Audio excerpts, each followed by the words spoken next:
Good morning. आज व्हिडिओची सुरुवात ना सूर्योदयापासूनच झाली. म्हणजे आज सूर्योदय लवकर झाला होता, कारण आज आम्हाला जायला उशीर झाला होता.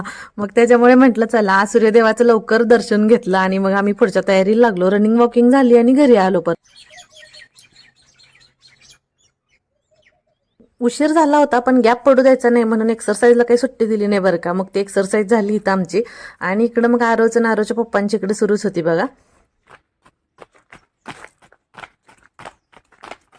तर आज वेट लॉससाठी ना मसूरचं सूप बनवायचं होतं. तर मग रात्रीच अख्खा मसूर भिजत घातला होता, तो स्वच्छ धुवून घेतला आणि मग इथं कुकरमध्ये थोडंसं तेल गरम केलं, त्यात जिरं मोहरी आणि थोडीशी हिंग पावडर टाकली, कढीपत्ता टाकला आणि तो छान तडतडला की हलवून घेतला आणि त्याच्यामध्ये थोडीशी हिरवी मिरची घातली आणि परत ठेचलेला लसूण टाकला, तो छान परतून घेतला.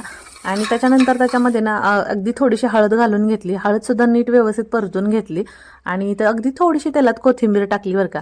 आणि मग त्यालाही छान परतली आणि मग जो आपण अख्खा मसूर घेतला होता तर तो त्याच्यामध्ये मिक्स करून घेतला आणि त्यालाही छान परतून घेतला. आता तुम्हाला सूप किती दाटसर हवाय, घट्ट आणि पातळ हवाय त्याच्यानुसार तुम्ही इथं पाणी घाला. तर इथं मी 2 ग्लास पाणी घातलं आणि चवीपुरतं मीठ टाकून ना कुकरला एक 5 ते 6 शिट्ट्या काढून घ्यायच्या इथं. म्हणजे आता तुम्ही तुमच्या कुकरनुसार किती शिट्ट्या देणार तेवढा. तर खूप छान लागतं चवीला. म्हटलं काही गडबड होती, वरून तडका द्यायला वेळ नव्हता, तर मग सगळं एकत्रच म्हणून मग मी असं शिजायला घातलं. तर खूप छान बनतं, एकदम टेस्टी बनतं. तर नक्कीच तुम्ही वेट लॉससाठी ट्राय करू शकता. चला मग भेटू परतच्या ब्लॉगमध्ये. तोपर्यंत बाय.